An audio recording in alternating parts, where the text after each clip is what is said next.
여러분 안녕하십니까. 한 원불교 신자가 제주에서 바티칸까지 달려 지난달 28일 수요 일반 아련에서 프란치스코 교황을 만났습니다. 주인공은 평화마라토너 강명구 씨입니다. 지난해 8월 21일 제주에서 출발해 313일 동안 16개국을 통과하며 1만 킬로미터를 넘게 달렸습니다. 원불교 신자가 바티칸까지 달려가 교황을 만난 이유는 무엇일까요? 본사 기자와의 통화에서 그는 이렇게 말했습니다. 황해도 출신 실향민인 아버님이 살아생전 쓰신 시를 읽으며 하나된 한반도를 보고 싶었습니다. 그래서 전 세계 모든 이의 마음을 모을 종교 지도자를 한반도에 모셔 평화의 바람을 일으키고 싶었습니다. 뇌경색 후유증을 갖고 있는 그가 갖은 고초를 극복하며 버틸 수 있었던 것은 길 위에서 만난 사람들의 따뜻한 위로와 격려, 도움 덕분이었습니다. 1분 남짓한 짧은 만남이었지만 그는 교황에게 청원서를 전달했습니다. 오는 12월 주님 성탄 대축일에 판문점을 방문해 한반도 평화를 위한 미사를 봉헌해 줄 것을 청원했습니다. 문서를 받고 한참 들여다보던 교황은 고개를 끄덕이며 화답했습니다. 강명구 씨는 다음 목표에 대해 이렇게 전했습니다. 교황님의 방안이 실현되도록 가톨릭 신자는 물론 한반도의 평화를 바라는 모든 사람과 힘을 합쳐 노력할 것입니다. 지난 2일 주일 3종 기도에서 교황은 지금 전 세계적으로 전쟁이 너무 많다며 이 여름에도 평화를 위한 기도에 지치지 말자고 호소했습니다. 우리 모두의 마음의 길에서 분쟁과 전쟁이 잊히고 평화의 갈망이 사라진다면 어떻게 될까요? 생각만 해도 끔찍합니다. 다시 강명구 씨의 말을 전해드립니다. 평화는 모든 것에 우선하는 가치입니다. 평화가 없다면 어떤 것도 이룰 수 없습니다. 평화의 기도 소리가 멈추지 않기를 바라며 CPBC 주간 종합뉴스 시작합니다.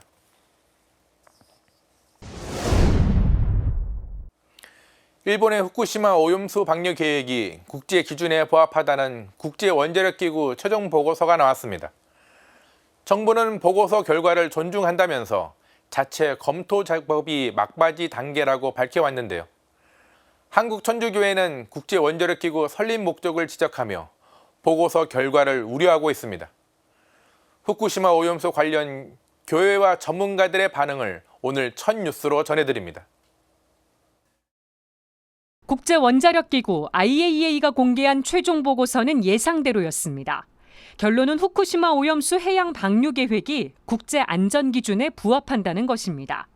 보고서는 IAEA 산하 연구소 3곳과 한국, 프랑스, 스위스, 미국의 연구시설이 동일한 방식으로 수집한 오염수 샘플을 분석한 결과 기존 방사성 핵종이 아닌 추가 핵종은 유의미한 수준으로 발견되지 않았다고 밝혔습니다. 따라서 일본이 계획대로 오염수를 방류할 경우 인체와 환경에 미치는 영향은 미미하다고 판단했습니다. 일본 정부는 IAEA 보고서를 근거로 자국 내 반대 여론과 주변국 설득을 거쳐 올여름 방류를 시작할 것으로 보입니다. 우리 정부는 오늘 IAEA 보고서 결과를 존중한다면서 정부 차원의 과학기술적 검토 보고서를 곧 발표하겠다고 밝혔습니다. 지금 정부에서도 발표 시기를 최대한 당기기 위해서 지금 노력 중에 있고요. 검토가 끝나는 대로 지체 없이 브리핑을 통해서 전달해 드리겠습니다. 앞서 한국천주교회는 지난달 26일 주교회의 생태환경위원장과 정의평화위원장 공동명의로 발표한 성명서를 통해 후쿠시마 오염수 해양 투기에 대해 반대 입장을 밝혔습니다. 생태환경위와 정의평화위는 오염수 방류가 태평양 일대에 방사능 오염을 부를 수 있고 수산물 오염으로 인류가 피폭될 수 있다는 점 등을 들어 오염수 투기는 하느님이 만드신 창조 세상의 질서를 위협하는 행위라고 지적했습니다. 생태환경 분야 기관과 단체의 사제와 수도자들은 IAEA 최종 보고서에 대해 예상된 결과라면서도 깊은 우려를 나타냈습니다. 특히 핵발전진흥기구인 IAEA가 후쿠시마 오염수 방류의 안전성을 검증할 자격이 있는 기관인지 반문하는 목소리가 많았습니다.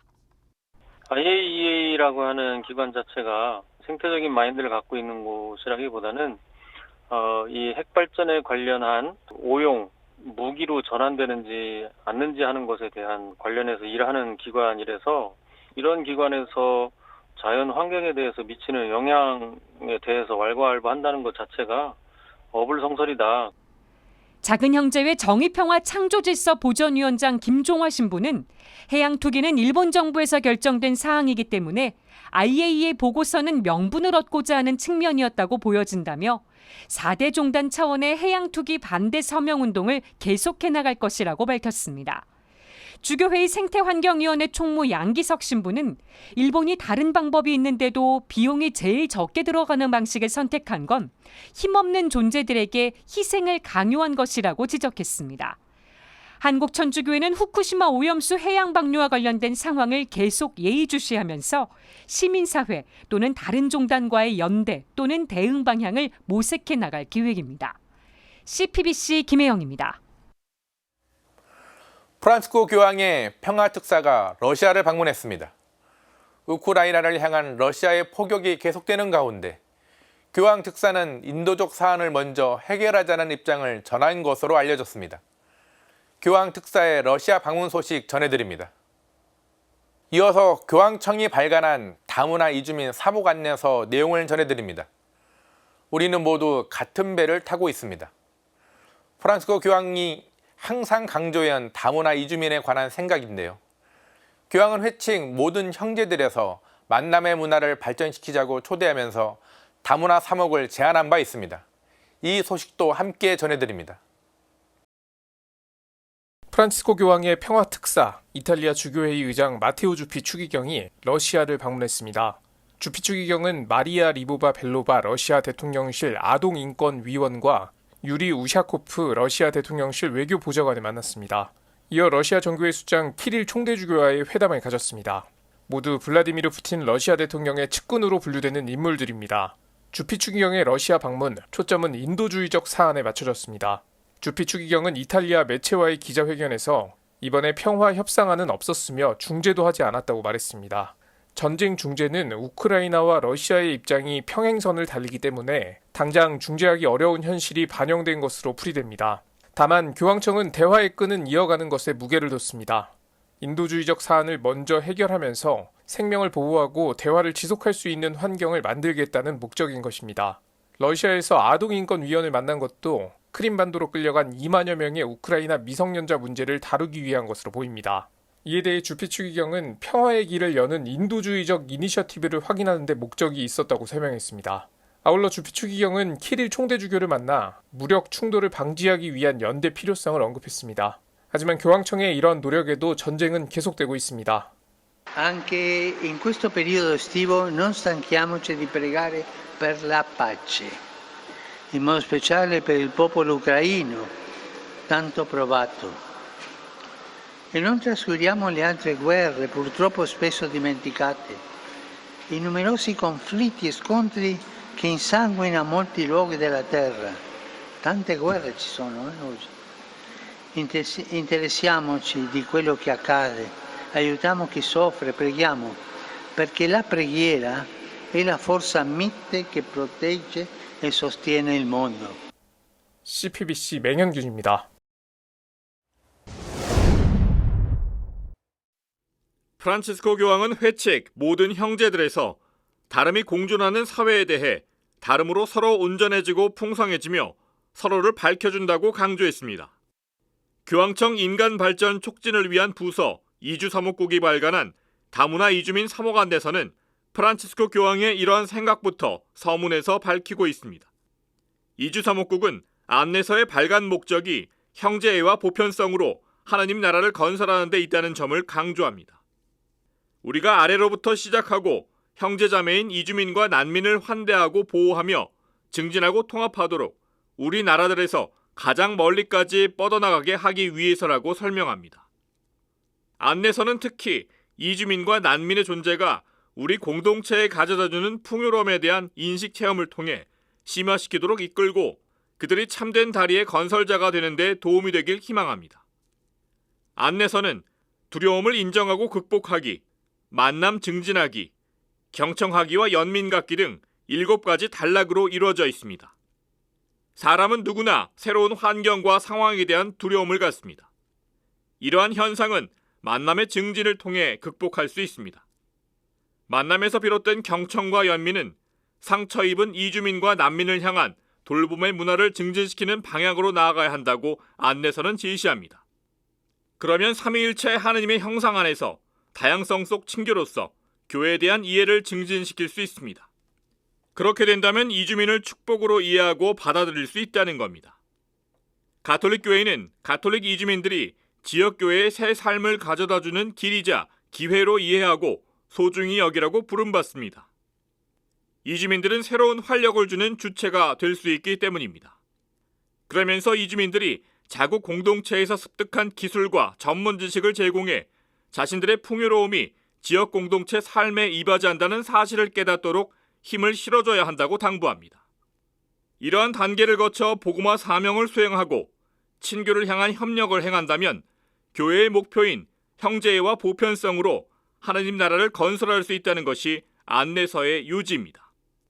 프란치스코 교황은 마테오 복음을 인용, 예수님께서는 난민이나 이주민과의 모든 만남이 당신을 만나는 기회라고 말씀하신다고 강조합니다.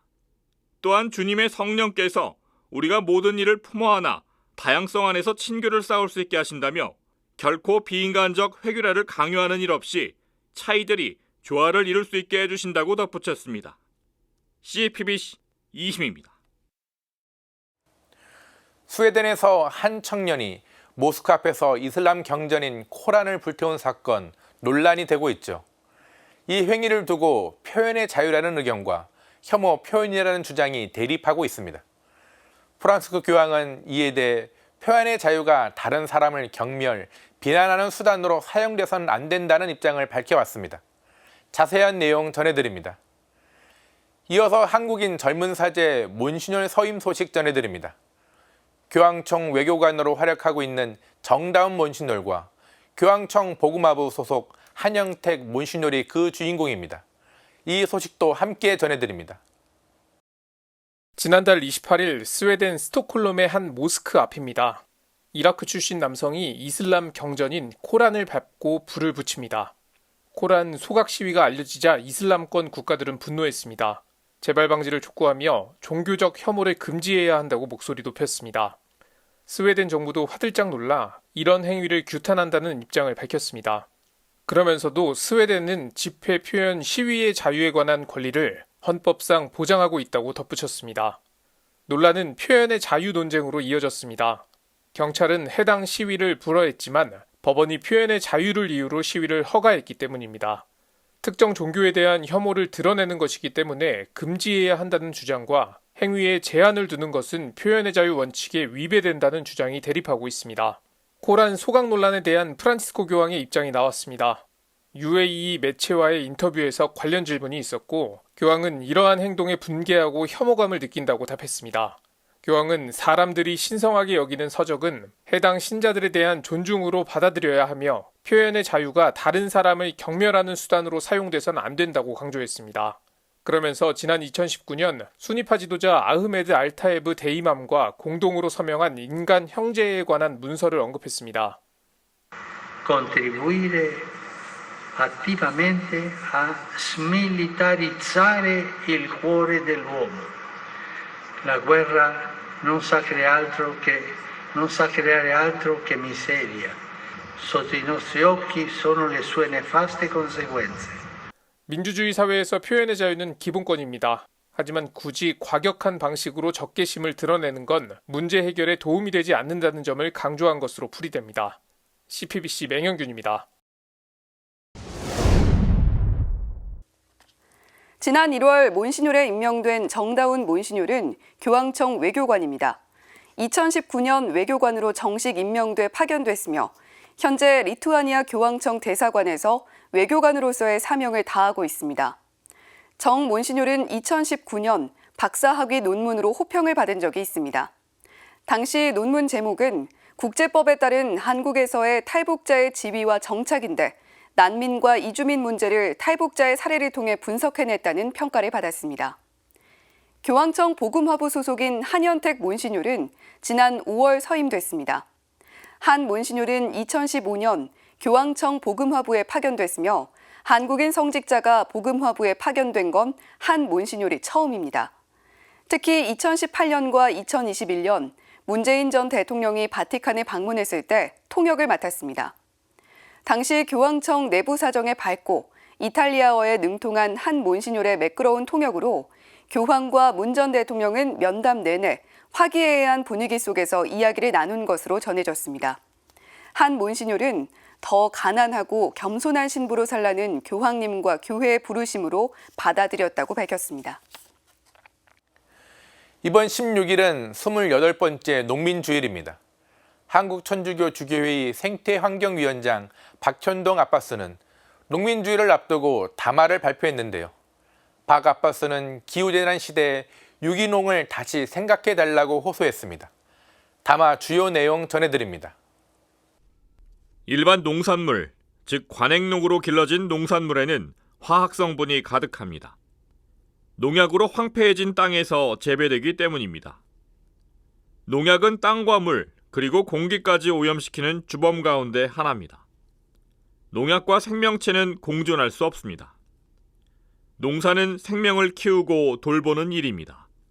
그런데 우리는 일반적으로 공산품과 같은 규격화된 농산물을 얻기 위해 생명에 반대되는 일을 일상적으로 행하고 있습니다. 농약으로 고통받고 죽어가는 생명의 아픔에 공감하고 땅과 생명을 보호하는 농민이라면 유기농으로 농사를 짓습니다. 주교회의 생태환경위원장 박현동 아빠스는 이러한 농사를 짓는 이들을 생태사도라 칭합니다. 대규모 산업농업을 지향하는 정부와 단일 규격의 제품을 선호하는 소비자들 구매 형태 때문에 유기농업을 실천하는 농부들은 어려움을 겪고 있습니다.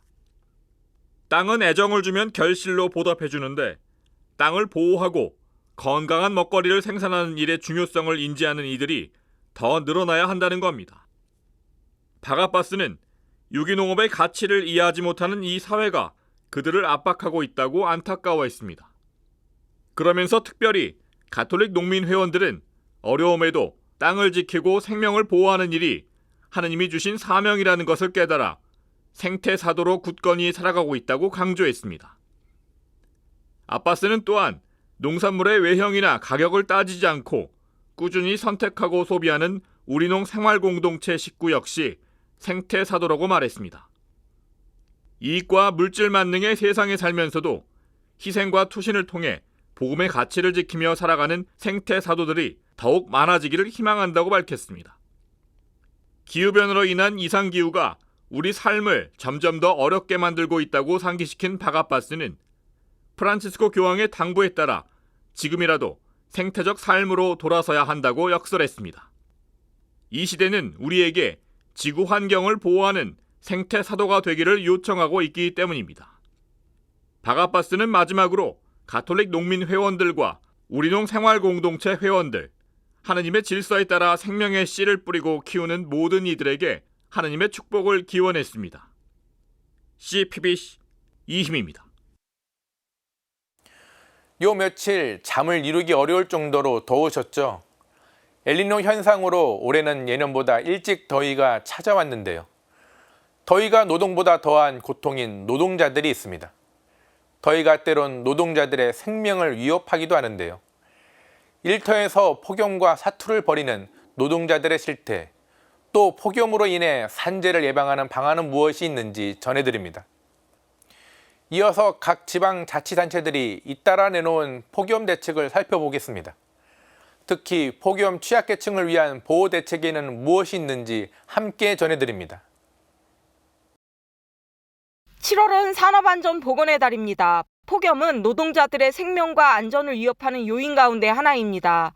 질병관리청에 따르면 지난달 19일 기준 지난해 104명이었던 온열 질환자가 올해는 149명으로 45명이나 늘었습니다. 야외에서 일하는 건설 노동자, 배달라이더, 택배, 검침원이 대표적으로 폭염에 취약한 노동자들입니다. 특별히 폭염으로 인한 산재 피해가 눈에 띄게 두드러지는 직종은 건설업이었습니다.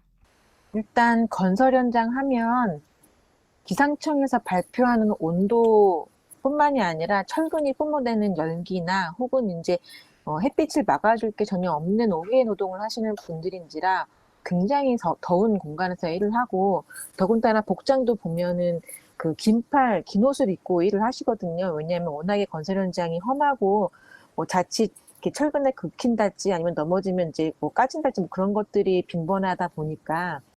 떼약볕에 아스팔트 위를 달리는 배달 라이더에게도 폭염은 위협적입니다. 개인 사업자처럼 돼 있어 덥다고 일을 쉴 수도 없습니다. 단체 급식실이나 물류센터에서 일하는 실내 노동자도 마찬가지입니다. 단체 급식 노동자들은 이제 에어컨이 있어도 뭐 그 뜨거운 뭐 튀김도 해야 되고 뭐 볶음 요리 이런 것들을 하다가 이분들도 열 탈진 오는 경우도 매년 이렇게 반복되고 있고, 그다음에 뭐 쿠팡 물류센터에서도 작년에 뭐 에어컨 설치도 제대로 안 돼가지고 이렇게. 그래서 폭염에 취약한 노동 현장에서는 휴게 공간과 휴식이 반드시 필요합니다. 물론 고용노동부의 폭염에 의한 열사병 예방 이행 가이드라인도 있고, 산업안전보건법에서는 노동자의 작업 중지권을 규정하고 있긴 합니다. 그런데 대부분 일용직이거나 고용이 불안한 노동자들이 나서서 요구하기 어려운 권리들입니다. 그래서 권고사항으로 돼 있는 고용노동부의 폭염 가이드라인이 법제화 의무화될 필요가 있다는 게 현장의 요구입니다. 33도 이상, 35도 이상 이렇게 될 경우에 그 무더위 시간대 2시부터 5시 사이에는 작업을 중지하든지 단축하든지 해야 되거든요. 근데 그게 가이드예요. 권고사항. 워낙에 이 기후 위기가 심각해지고 뭐 폭염 자체가 되게 일상화되고, 폭염에 가장 그 위험에 노출되는 사람들은 야외에서 일하는 노동자들일 가능성이 높기 때문에 법안으로 이 폭염이나 기후 위기에서 일하는 노동자들을 기업에서 의무적으로 보호해야 한다. 어쩔 수 없는 사고가 아닌 충분히 막을 수 있는 사고로 사람이 죽는 일은 없어야겠습니다. CPBC 김현정입니다. 서울시가 폭염 취약계층을 위한 보호 지원 대책을 마련했습니다. 어르신과 노숙인, 장애인 등이 주요 대상입니다. 우선 저소득 가구 냉방비 지급 및 폭염 취약 가구 긴급복지 지원을 꼽을 수 있습니다. 가구당 5만 원씩 약 37만 가구에 185억 원을 긴급 특별 지원합니다. 주거 취약계층인 쪽방 주민들을 위해서는 밤더위 대피소 3곳을 운영합니다. 대피소에서는 목욕과 잠자리를 동시에 이용할 수 있습니다. 밤더위 대피소 이용 대상은 쪽방 주민 2,400명입니다.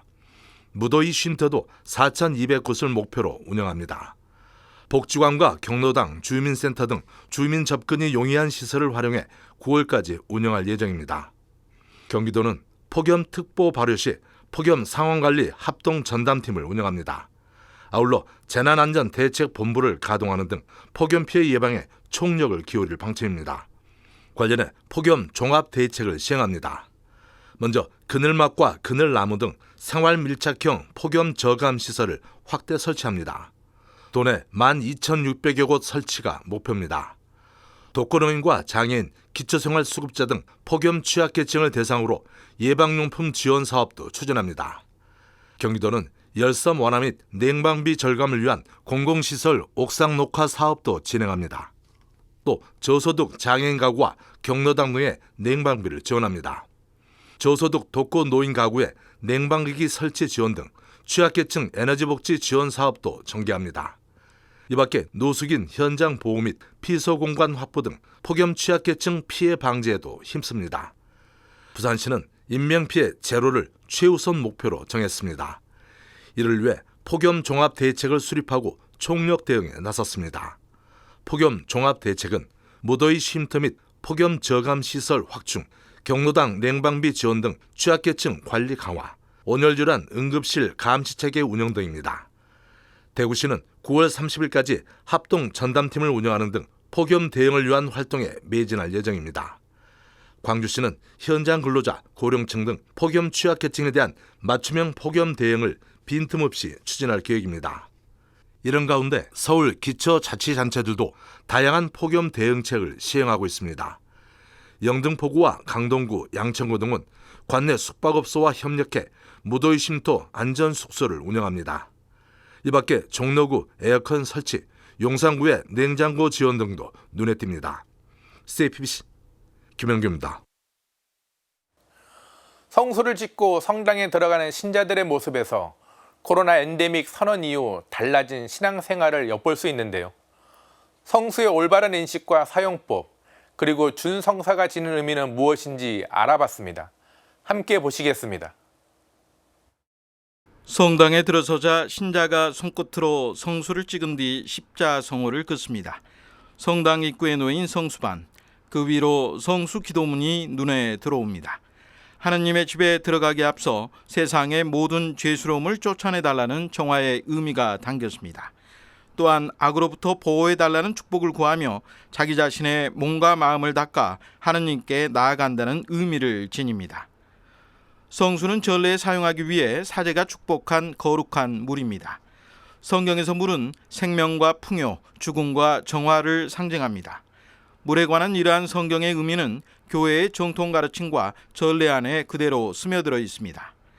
무엇보다 성수는 영원한 생명을 얻는 세례성사의 은총을 상징합니다. 그리스도를 통해 죄를 씻고 구원받아 영원한 하느님 나라에 들어간다는 신앙 고백이 모두 물을 통한 세례성사 안에 자리 잡고 있음을 알 수 있습니다.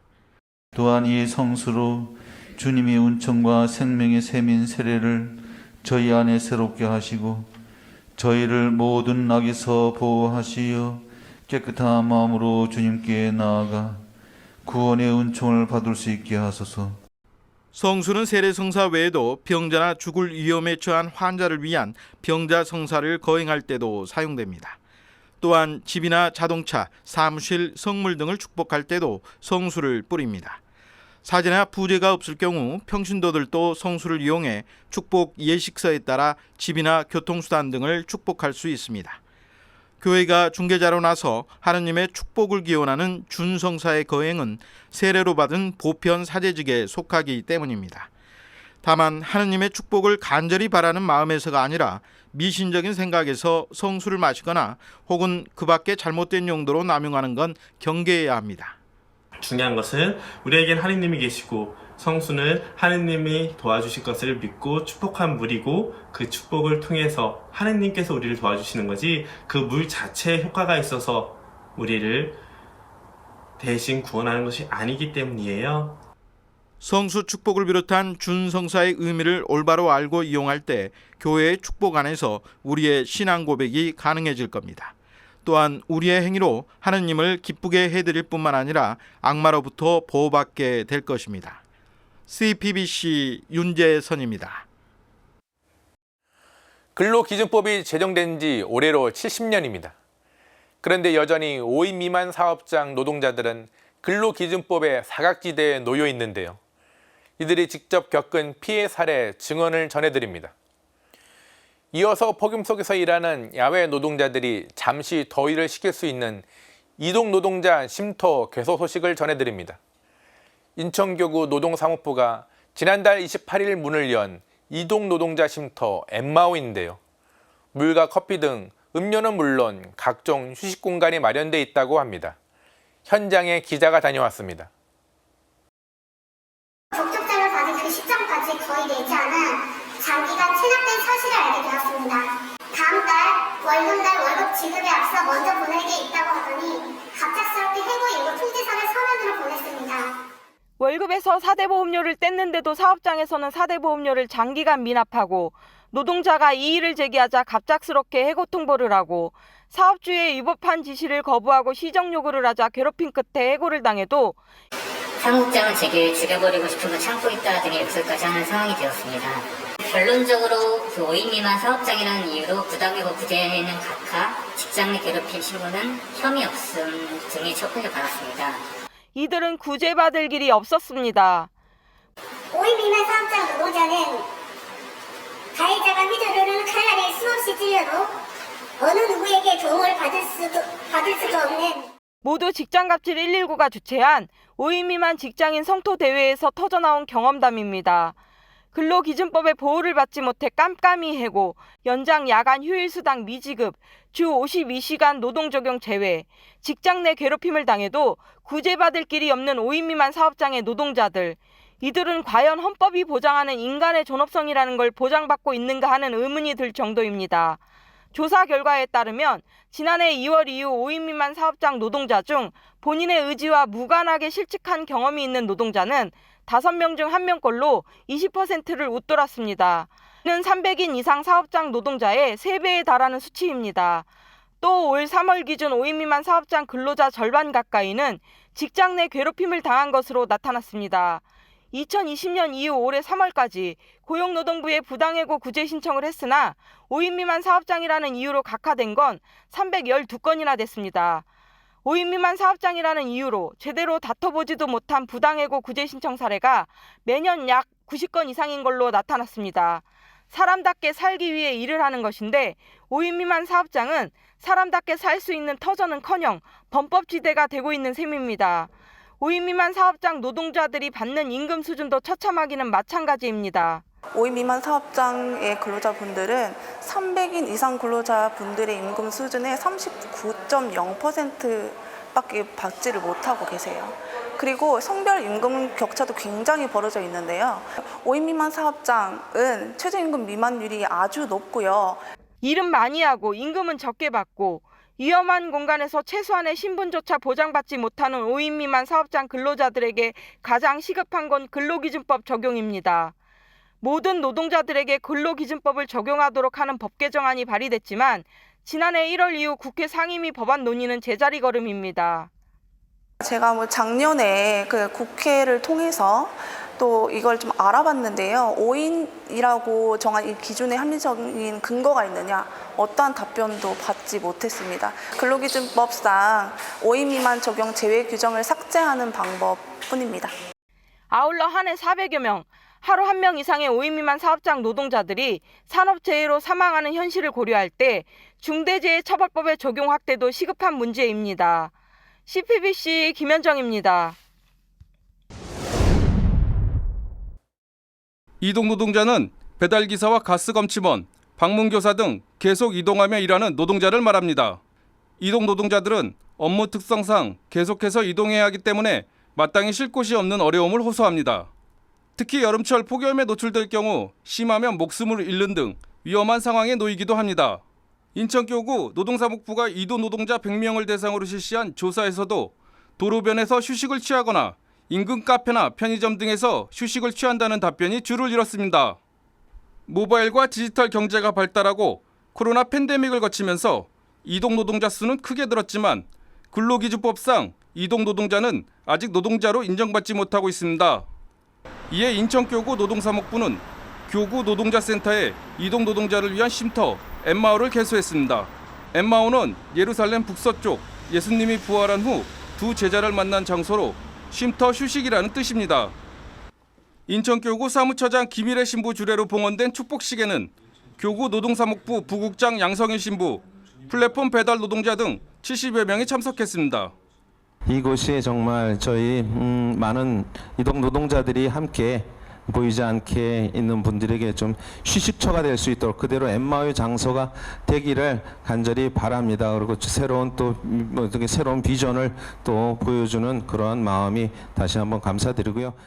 민주노총 배달 플랫폼 노조 김광호 인천지부장은 인천교구에 감사 인사를 전하고 배달 노동자는 법의 사각지대에 놓여 있는 특수고용 노동자라며 엠마오를 계기로 이동 노동자 지원 조례나 쉼터 등 정책이 마련되길 희망했습니다. 오늘 이 엠마오 이동의 쉼터 개관을 계기로 해서 인천시에서도 우리 배달 노동자, 법의 사각지대에 놓여 있는 노동자들 위한 소외된 노동자들 위한 정책들이 마련되었으면 좋겠다는 말씀 꼭 드리고 싶고요. 엠마오는 인천교구 노동자센터 1층에 있어 접근성도 좋습니다. 물과 커피 등 음료를 무료로 제공할 뿐만 아니라 휴식 공간과 화장실 등도 마련되어 있습니다. 노동사무부 부국장 양승일 신부는 이동 노동자의 권익 보호를 위해 지난해 11월부터 이동 노동자 쉼터 마련 방안을 고민했다며 이동 노동자가 노동자로 대우받고 안전하게 일하며 인간답게 사는 환경을 만드는 것이 궁극적인 목표라고 전했습니다. CPBC 이승선입니다. 무더위와 폭우에도 아랑곳하지 않고 춤 연습에 푹 빠진 이들이 있습니다. 바로 발달 장애인들로 구성된 필로스 장애인 무용단인데요. 편견을 넘어 희망의 날개짓을 펼치고 있는 현장을 기자가 다녀왔습니다. 음악에 맞춰 한국 무용 진풍정과 부채춤, 사랑가 등을 선보이는 무용단원들. 여느 무용단 못지않습니다. 이 광경을 마냥 흐뭇하게 바라보는 선생님들. 필로스 장애인 무용단은 지난 2005년 대림대 장애아동 무용체육교실이 모태가 됐습니다. 어머님 말씀하시는 게 우리도 무용을 평생 쫓겨나지 않고 배울 수 있는 곳을 마련해 주세요 교수님 하는 저한테 간곡한 말씀이 있으셨어요. 그래서 이 아이들을 졸업시키지 말고 그러면 무용단을 한번 창단하면 좋겠다. 2007년 필로스 장애인 무용단은 그렇게 창단됐습니다. 하지만 춤과 음악에 한데 어우러져 조화를 이뤄야만 하는 무용 특성상 발달장애인들이 소화하기엔 벅찼습니다. 10분짜리 공연을 위해 무려 3, 4년 동안의 반복 교육이 필요했습니다. 지치고 힘들 때 무용단원들은 서로를 보듬어줬습니다. 처음부터 가서 먼저 도와줘야 돼요. 어려워지게 하면은 좀 힘든 동작 하면은 힘들잖아요. 그래서 저 먼저 보여주고 그걸 따라하게끔 하려고 하고 있었어요. 이런 모습에 부모들은 한시름을 떱니다. 비록 연습 시간 동안이나마 차 한 잔의 여유도 누릴 수 있게 됐습니다.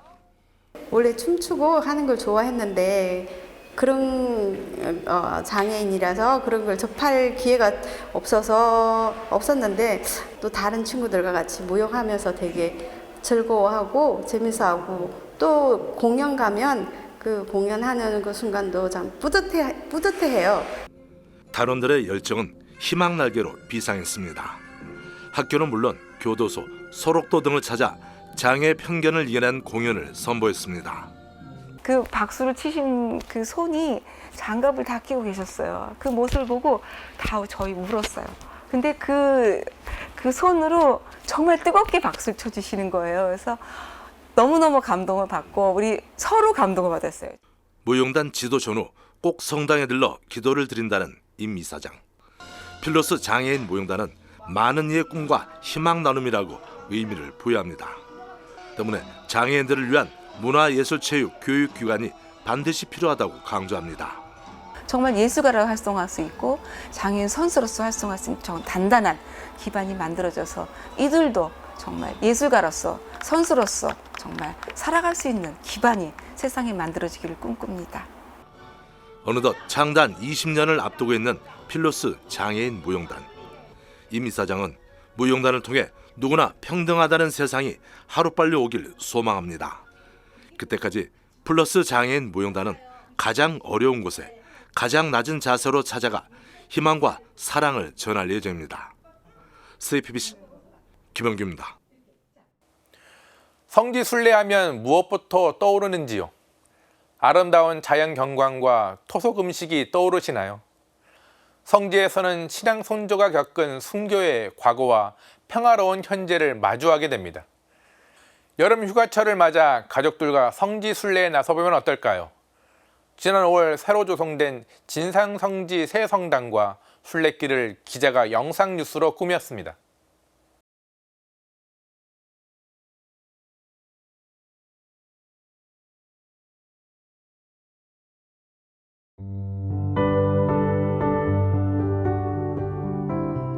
과거 역사의 시간으로 들어가 붉은 피로 신앙을 지켜낸 순교자의 믿음과 희생을 기억하며 우리의 신앙을 북돋는 시간을 가져봅니다. 충남 금산 아래에 있는 작은 마을 진산. 천주교 교리를 따르기 위해 조상의 위패를 불사르고 유교식 제사를 거부해 전주 풍남문에서 참수된 한국교회 첫 순교자 윤지충 권상현 복자, 그리고 신유박해 때 순교한 윤지연 복자가 나고 자란 진산 성지.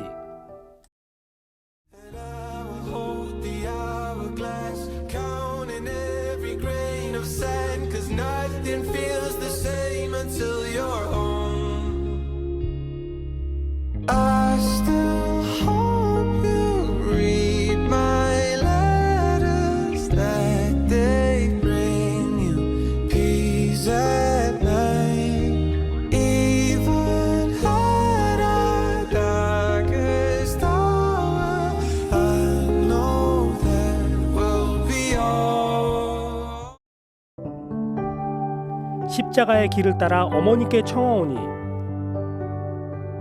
성전에 설치된 15초를 의미하는 부활하신 예수님상 230여 년 만에 고향으로 돌아온 윤지충 권상현 평화의 안식을 얻기를 빌어봅니다.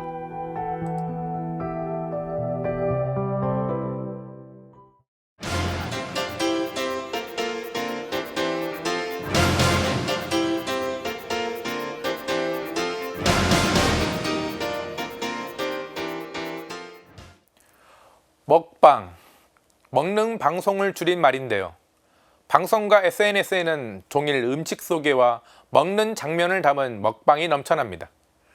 유명인이 방송하는 먹방에 나온 식당은 금세 사람들이 몰리는 맛집이 됩니다. 저렇게 먹어도 괜찮은가 싶을 정도로 먹방 유튜버에 사람들은 환호합니다. 늘어나는 조회수와 수익에 너도 나도 먹방에 도전합니다. 교회는 실제종의 하나로 탐식을 들지만 먹방에 대한 사람들의 관심은 줄어들지 않습니다. 그 먹방이 요즘 정치권에서 벌어지고 있습니다.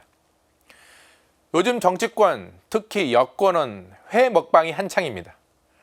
국민의힘 지도부가 가락수산시장을 찾아 횟집에서 식사하고 한덕수 국무총리도 의원들과 노량진 수상시장을 찾았습니다. 횟집에서 식사했다는 횟집 인증 릴레이가 이어지고 급기야는 화로를 보관하는 어항의 물까지 마시고 있습니다. 김건희 여사도 강릉에서 봉사활동을 하고 근처 시장 횟집을 찾았습니다.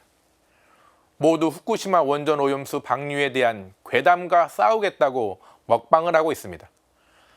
하지만 정치권의 먹방에도 불구하고 시민들의 불안은 여전합니다. 국제원자력기구가 지난 4일 일본의 후쿠시마 원전 오염수 방류가 국제안전기준에 부합하다는 평가를 담은 보고서를 일본에 제출했습니다.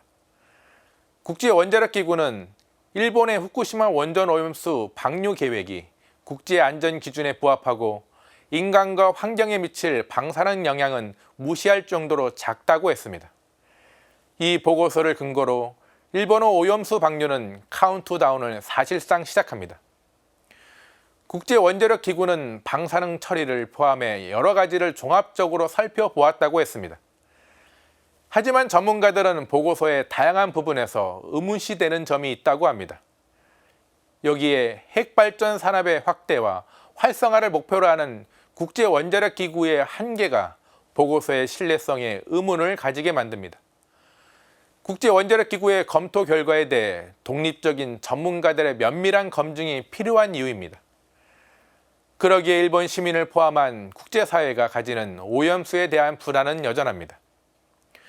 무엇보다 국제원자력기구의 보고서가 오염수를 방류해도 좋다는 허가증일 수 없습니다. 핵물질이 포함된 오염수가 한 번 바다에 버려지면 다시 원상 복귀할 수 없습니다. 이미 후쿠시마 앞바다에는 세슘 농도가 기준치보다 180배 많은 우럭이 잡히고 있습니다. 후쿠시마 원전 폭발 후 원전 근처에서 귀가 없는 토끼가 보였습니다. 한 번 망가진 생태계는 다시 복원할 수 없습니다. 방사능 오염수 방류는 무모한 일일 수도 있습니다. 한국천주교 주교회의를 비롯한 천주교 여러 단체는 후쿠시마 핵발전소의 방사능 오염수 해양 투기를 반대한다는 성명서를 발표했습니다. 지금 오염수 투기는 공동의 집 지구에 대한 중대한 위협이기에 바다에 버리는 대신 최적의 대안을 모색하자고 제안합니다. 근본적으로 위험한 핵 폐기물이 끊임없이 나오는 핵 발전이 아니라 친환경 재생에너지로의 전환을 우리나라와 전 세계가 고민하자고 제안합니다. 오늘 사제의 눈 제목은 후쿠시마 오염수 먹방입니다. 먹방으로 후쿠시마 오염수 방류에 대한 괴담과 싸우지 말고 과학과 양심으로 후쿠시마 오염수 괴담을 극복하는 정치권이 되길 바라며 오늘도 평화를 빕니다.